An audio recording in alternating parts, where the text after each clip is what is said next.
Strings of Malice, Book 1, Snowflake in an Alley, an Old Mother Nonsense story. Visiting the Story Weaver. You've heard the rumours of Old Mother Nonsense since you were younger than you are now, and there are quite a few.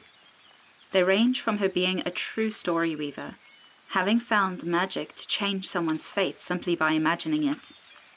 Some have accused her of seducing the great dragon of the desert, or using her enduring beauty to sway the pirate king into giving her 1,000 years' worth of lightning to power her lanterns. You have heard, more times than you care to count, the rumour that her feet have walked every inch of cedar, and that there is a star for every tale she has seen. That is why the astronomers are always finding new constellations, because she is the one who places the heroes into the skies as they come to be. It is certainly said that the brightest are her favourites. These rumours are all quite fantastical, and you would maybe believe them, if your sister had not begged you to take her for a story.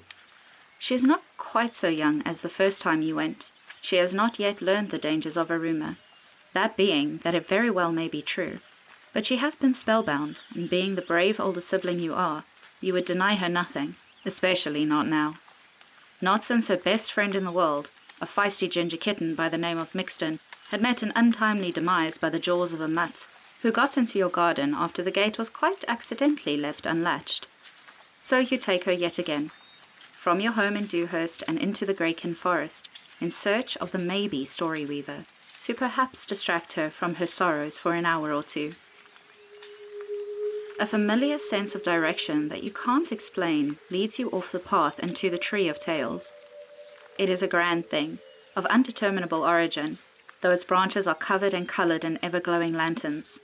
The glass has been frosted over in the bitter winter, and the stones you know lay inside glow faintly, catching the few falling snowflakes that make it through the canopy of the shadowed forest.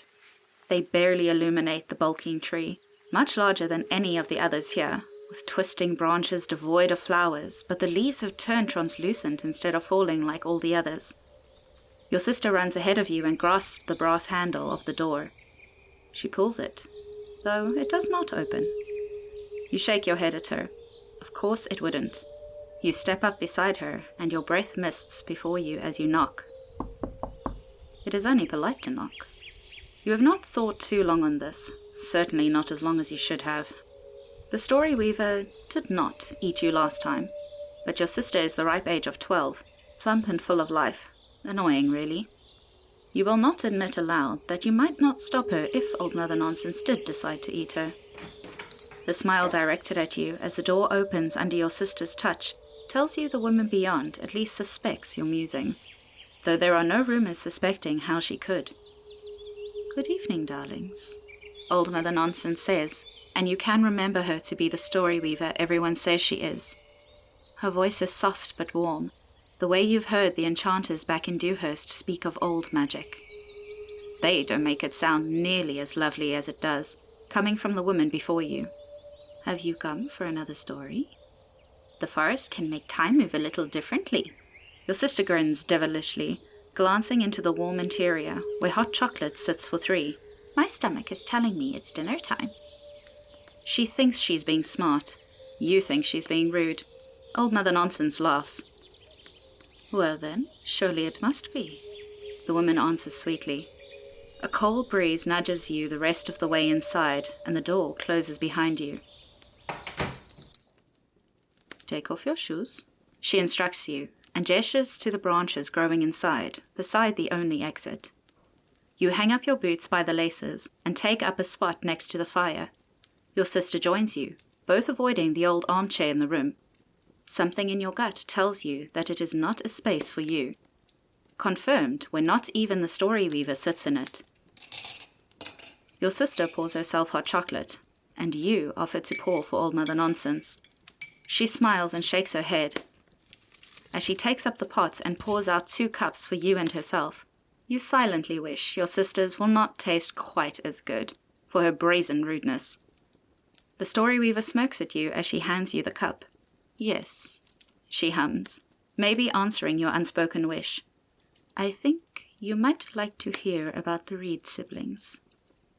The colours on her skirts shift, and the embroidered bears dance while she sits back into her own pile of cushions. It is a long story, this one. You may have to return again to hear it complete. You answer before you've even realized you are speaking, nodding as you lower the cup from your lips, sweet chocolate coating your tongue. We have all winter. It is a lie. You don't have all winter, because ice must be stocked and wood chopped, livestock fed and blankets mended. In that case. She smiles and begins her story.